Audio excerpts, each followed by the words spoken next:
Hi guys, welcome back to my YouTube channel. Please ensure you like, comment, share and subscribe and stick to the end of the video because I'm going to give more context at the end of the video. But for now, I want to tell you that Nation FM invited me to do a radio interview on my drug addiction journey, my recovering journey, keyword recovery, not recovery, and also my bipolar 2 diagnosis journey, and everything in between. But I want to share this that because of this interview, I felt convicted. I felt like this is a sign from God to share these topics widely on my YouTube channel, which I've been dodging, guys, but I'm sorry, I won't dodge it anymore. And yeah, I promise I will be sharing more on this on my YouTube channel. So please subscribe and stick to the end of the video. And also thank you to God and thank you to Nation FM for such a beautiful opportunity. Thank FM you. 96.3, this is where good music lives. My name is Anthony Muli, just so you're tuning in right now. There is plenty lined up for you in this hour, and most definitely an inspiring story. Every Monday, every Tuesday, every Wednesday, every Thursday, Friday, we have to spare an hour where we get to talk about great things. And in particular, today, we want to inspire you. And the story that I've got lined up for you today is absolutely inspiring. The lady I'm here with, her name is Perpetual Mwende. Perpetual Mwende, I mean, it's amazing to have you join us on the show. Good afternoon to you. Good evening. Yeah. Me usually have this challenge, right? Yeah. I don't know what time evening comes through, but I know from 5 to 6 that's evening. Yeah. From 5 going to in the evening, but up at 4. Ikifika 4:30, I'm like, is it evening? Is it afternoon? But great to have you on the show. How are you? I'm fine, thank you. How's your month so far? My what? Your month. My the month of September. I see my answer to Juicy, so It's been like 4 days. You're feeling it? Yeah, I'm feeling it. You have like resolutions already? Kabisa. Of course. We'll get to touch about that in a bit. Yeah. So Perpetual, please introduce yourself. Tell us what you do. And of course, before we can get into the conversation, I'm meeting you for the first time now. Introduce Perpetual. Yeah. So my name is Perpetual Mwende. Mm-hmm. My stage name is Miss Blessed Bella because I'm on YouTube. I'm on TikTok. Yes. Yeah, just creating content. Okay. But majorly I'm a student at Kenyatta University. All right. I'm doing education literature. Yes. English lit. Yeah. English lit, sorry. That's something I used to love in high school. Is this something you also wanted to do from way back? So much. My parents were even asking me, do you really? Because most of the people wanafanya your course, yes, they don't like it. They don't want to do it, but you find hapo tu ndo wamejipata. Okay. But for me, it's a passion I had from high school. Yes. High school, after you drop these doctors, in life, you start being realistic. Because I wanted to be a pediatrician and then biology. You wanted to be so many things. It's so many things. But you narrowed it down to something you love. Yeah, now that's that I English love, literature. that I feel, I can. Okay. I love it. Interesting. So we here talk about, your drug addiction and recovery journey. Yeah. But first off, I just want to know, paint a picture for me. How was it for you when you, started off, engaging in drugs and substance abuse? So for me, let me tell you, during Corona is where like my life changed. Okay. I didn't get Corona, but I got an addiction. Oh my God. Yeah. So Corona, Yes. during Corona time after school was stopped and things were not moving. At this time you're in campus, yes? Yeah, I was in campus. Okay. So things are not happening. Classes are down. People are thinking they're going to die. That time it was really, really tough because everything came to a stop.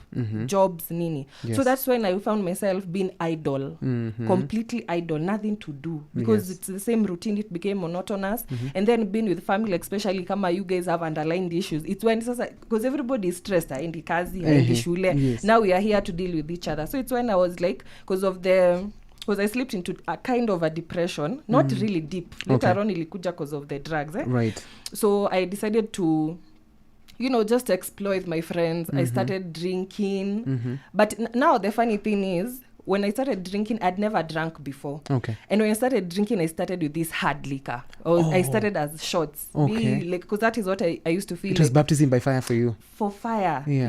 because now you find that, and also it was like a thing that I had to at that time because that is what my friends that time were doing. So like if your friend is drinking hard liquor, you think that like you don't know their measurements, wine, what. Me, I went deep down. Okay. Yeah.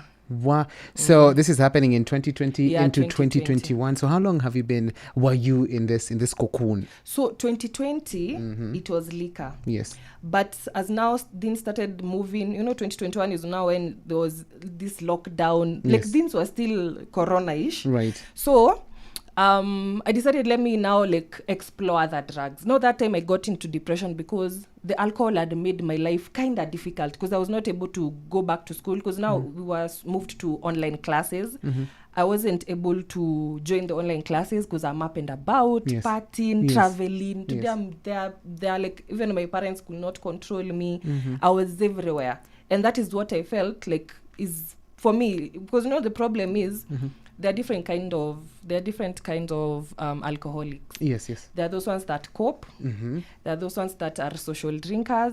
There are those that are conforming. You drink because people are drinking. Yes. But me, I was coping with alcohol because like my life was not moving. Like the depression I was having that time, since I didn't address it, Yes. it continued getting worse. Yes. So I felt like I want to continue getting high. Yes. And then my friends also that time, they were also like, I think we found ourselves. We comforted ourselves. Yeah. Okay. So tunaribiana, tunajibamba, but yeah.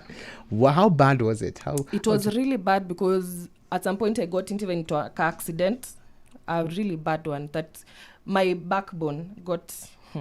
I like up to date these. I used to walk normally, but nowadays kidogo, like my walking style really changed. So you're gonna complications, yeah? Yeah. Okay. Then I started having, what is it called? Hallucinations. Like things went left. Now I ditched school. I was not going to school. I was in fracas with my family. Yes. Because them they're like, umeacha shule, nikulewa.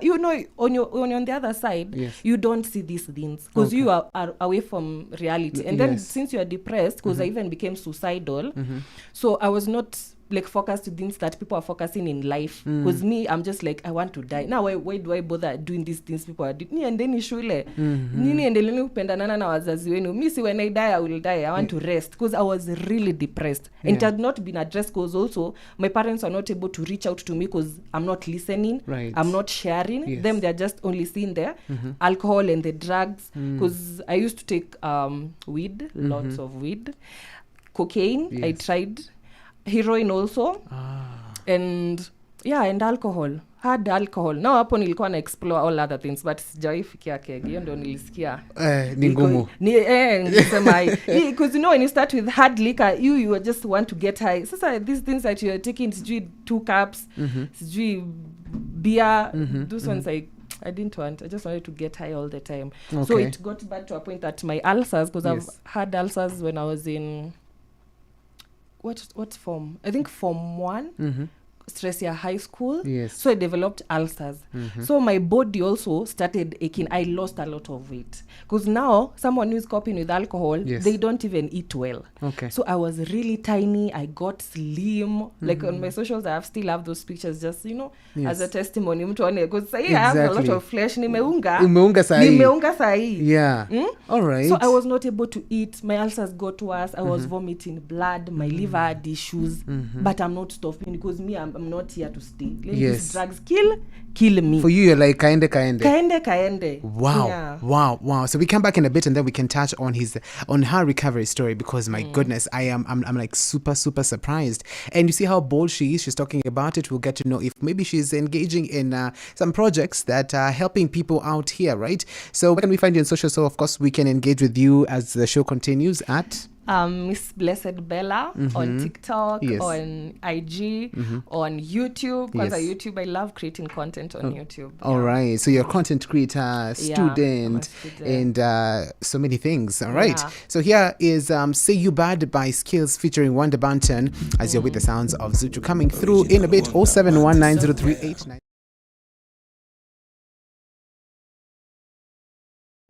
An amazing conversation I'm having here, successful conversation, of course, and this is a story of Perpetual Mwende, who was once addicted to drugs, and right now she is very bubbly, talking about how she's recovered. And of course, you can find her on socials, you can interact with her. Perpetual Mwende, I am really honored to have you on the show. Thank you. I'm Very happy to be here. charismatic. The conversation is just wonderful.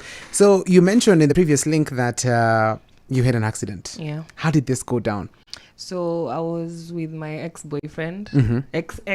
Yes. Sitaki immediate ex. Okay, nimekuwa na exes, but so kuna huyu fulani actually had a Benz. Like he was, you know, yes, was well really off, very well off, very caring. So we were at a club, huko Mombasa Road.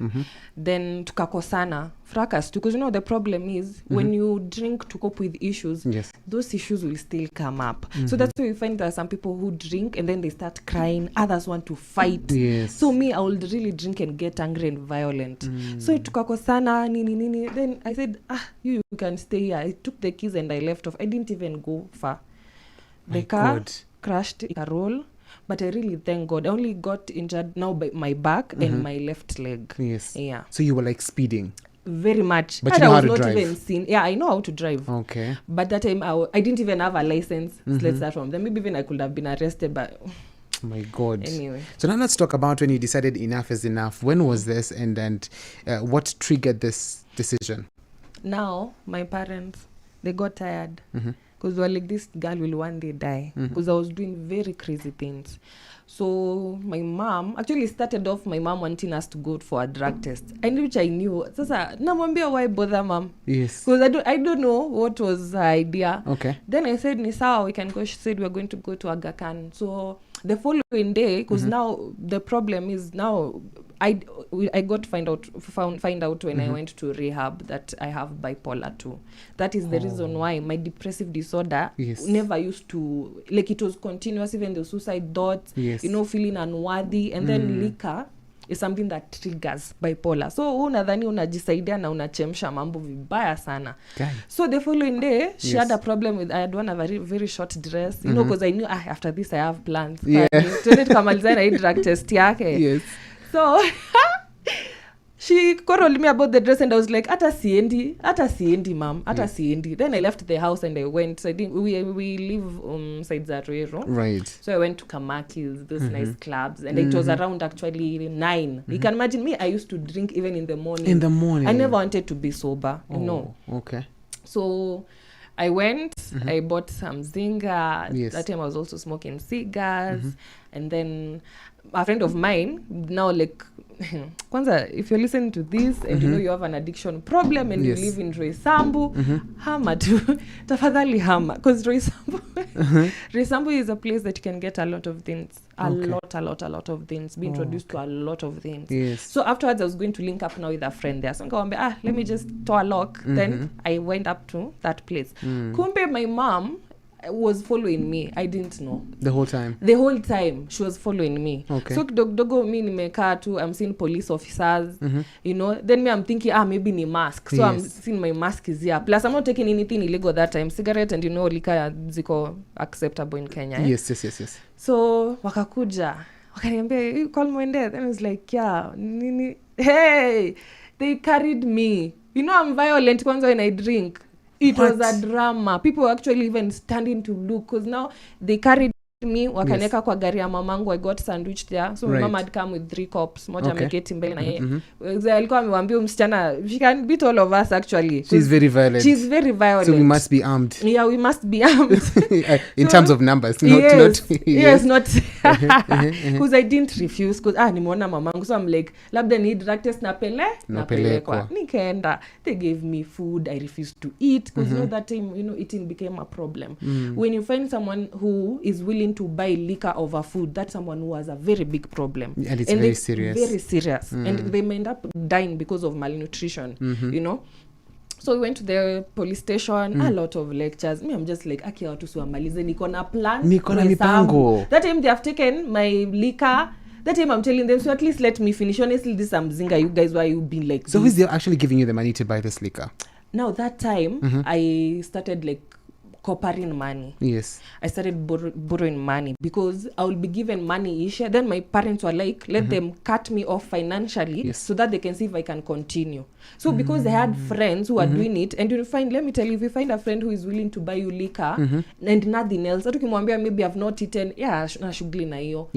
Anasema, twende out. Unaona, there's a meme I actually saw on Instagram. Okay. Yes, you wanataka kuniua Yesu angalia, of someone who has not eaten 3 days and the friends are giving him The konyagi, liquor. sijui what. Oh my days. You see? Yes. So that kind of company is what I had. So I knew, me, I'm okay. I don't need these other fracas nini sijui nini. And then I stopped taking care of myself. I wasn't doing my hair. You know, like I was just looking very bad. And unkempt, yeah? Very unkept. Okay. So tukafika kwa police station, my lectures. So me, I'm actually quiet at this point. I want them to finish this conversation. I go. Yes.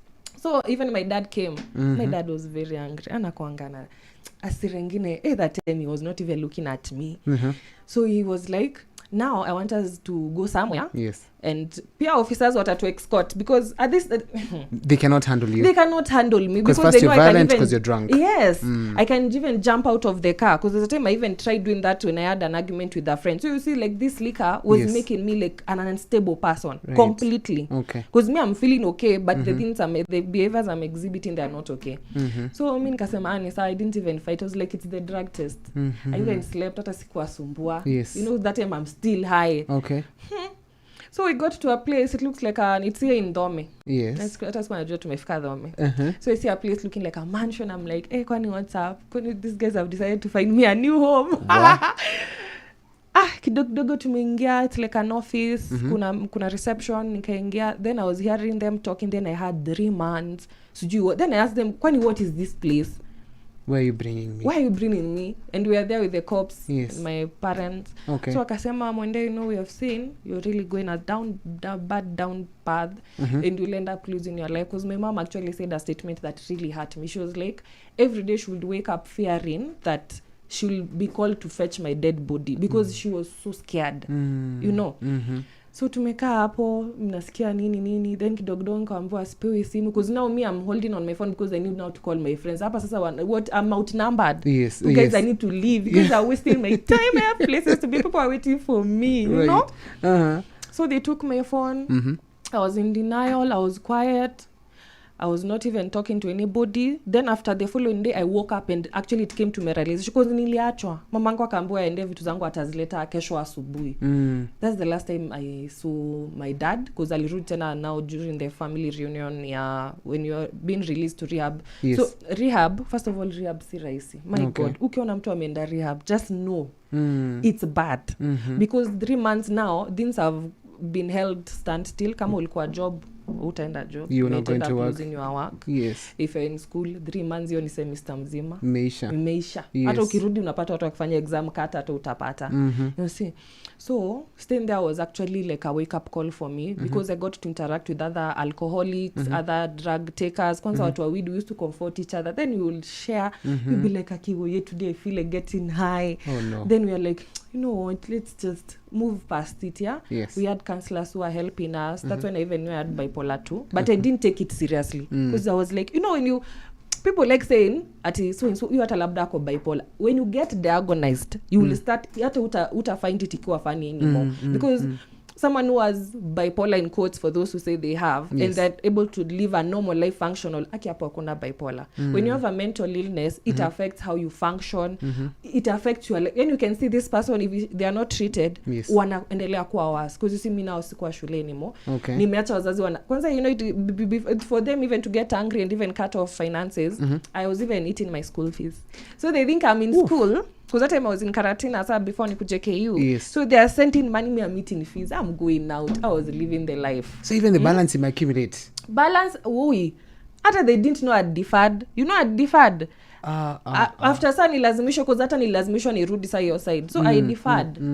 So nikiuko rehab, I thought about all those things. And then when you're in rehab, you're also shown the side of these other people you affect. Because the moment you're in addiction, it's about you. Yes. But you're able to see that your family, your friends, kuna wale. Kwanza me, I lost some good friends. Because hata wao walikuwa wanaona, unajua ukikaa na mtu analewa, unaweza pigwa, unaweza ibiwa, like they are not safe. Yes. Na hata wao wajali safety, how will they care about your own safety? Absolutely. They will land you in problems. So guys, as you've seen, I was not able to get the full visual parts of the video, of the interview. Hence, in the description, there's a link. Even on the comment section, I'll pin that comment. There's a link to the entire interview. It's in form of a podcast on Nation FM. So please check that out and see you on the next one. And I love you so much. Thank you to God and thank you to Nation FM for giving me that opportunity. I don't take it for granted. And yeah, I'm happy, guys. So subscribe, always do your best, and God will do the rest. Bye.